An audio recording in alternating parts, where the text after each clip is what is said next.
श्री स्वामी समर्थ. चला व्हिडिओला सुरुवात करूया. त्याआधी तुम्ही चॅनलवर नवीन असाल तर सबस्क्राईब करायला विसरू नका.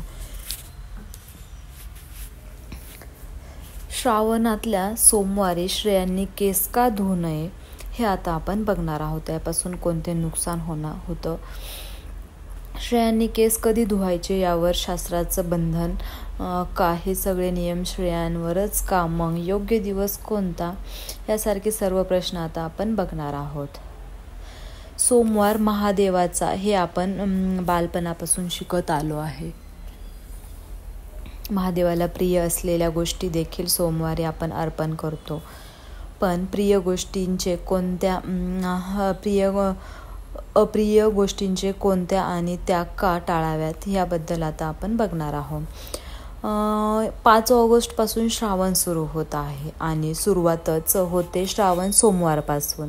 श्रावणातले तसे प्रत्येक दिवस खासच मानले जातात, तरी देखील श्रावण सोमवारचे महत्त्व अधिकच. अशा वेळी केलेल्या उपासनेचे पूर्ण फळ मिळावे असे वाटत असेल तर स्त्रियांनी या चुका नक्की टाळायच्या आहेत. असे मानले जाते की सोमवारी केस धुतल्याने घरावर आर्थिक भार वाढतो, तसेच पैशाशी संबंधित अडचणी निर्माण होऊन आर्थिक परिस्थिती खालावते. म्हणून सोमवारी आणि विशेषतः श्रावणातल्या सोमवारी स्त्रियांनी केस धुणे टाळले पाहिजे. तसेच गुरुवारी देखील केस धुवू नये. यामुळे त्यांना कुंडली दोष निर्माण होऊ शकतो. ज्यांना धाकटा भाऊ आहे त्यांनी बुधवारी केस धुवू नये, अन्यथा भाऊ कर्जबाजारी होतो असे म्हणतात. मग राहिला वार मंगळवार, शुक्रवार आणि रविवार. हे तिन्ही वार नहाण्यासाठी योग्य मानले आहेत. रविवारी सुट्टीचा दिवस म्हणून निवांत अंघोळ करत केसांवरून अंघोळ केली जाते. तसेच मंगळवार आणि शुक्रवार देवी लक्ष्मीचा वार असल्याने त्या दिवशी केस धुतल्याने स्वच्छतापूर्वक देवी लक्ष्मीची पूजा केल्यास ती प्रसन्न होते.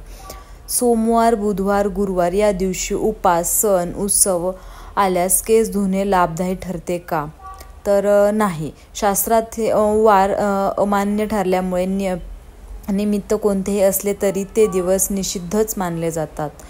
अपवाद मासिक पाळीची शुद्धी म्हणून 4था दिवस या वारी आला असता केस धुणे अनिवार्य ठरते. त्यासाठी शास्त्रात मान्यता आहे.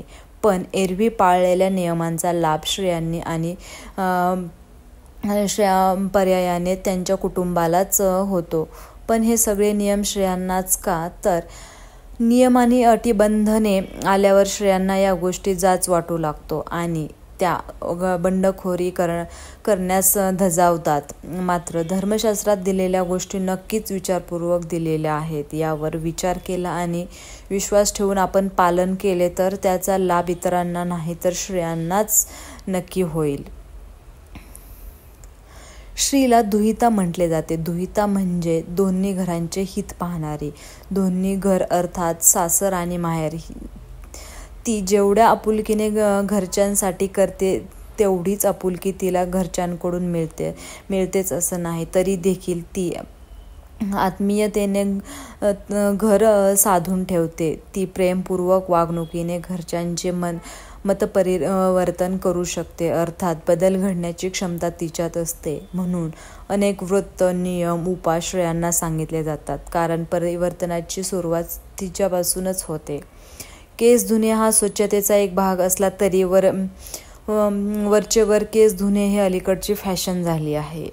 सतत मोकळ्या केसात अडकलेले हात संसाराला हातभार कधी लावणार हा विचार कालबाह्य वाटला असला तरी शास्त्रकर्त्यांनी यातून जबाबदारीची जाणीव करून दिली आहे. रवी, मंगळ, शुक्र अशी एक दिवसाआड केस धुण्याची दिलेली मोकळी स्त्री आरोग्याचा विचार समोर ठेवून केलेली आहे. पुरुषांच्या तुलनेत स्त्रियांचे केस मोठे असल्याने त्यांची निगा राखण्यासाठी 3 दिवस पुरेसे आहेत. वारंवार केस धुतल्याने केसांचा पोत बिघडतो, केस गळतात, वाट खुंटते. केसांची चांगली तेल मालिश मिळावी या दृष्टीनेही या दिवसांची आखणी केलेली आहे. धर्मशास्त्रात म्हटल्यावर कोणी प्रश्न उपस्थित न करता नियमांचे काटेकोरपणे पालन करतात. म्हणून काही बाबतीत नियमांच्या चौकटी धर्मशास्त्राने ह्या आखून ठेवलेल्या आहेत.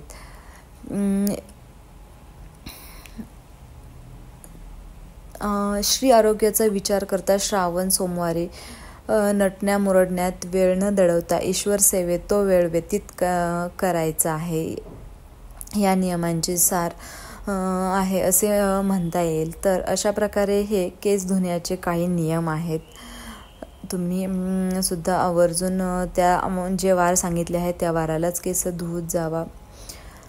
व्हिडिओ जर हा तुम्हाला आवडला असेल तर लाईक करा आणि चॅनलवर नवीन असाल तर सबस्क्राईब करायला विसरू नका. श्री स्वामी समर्थ.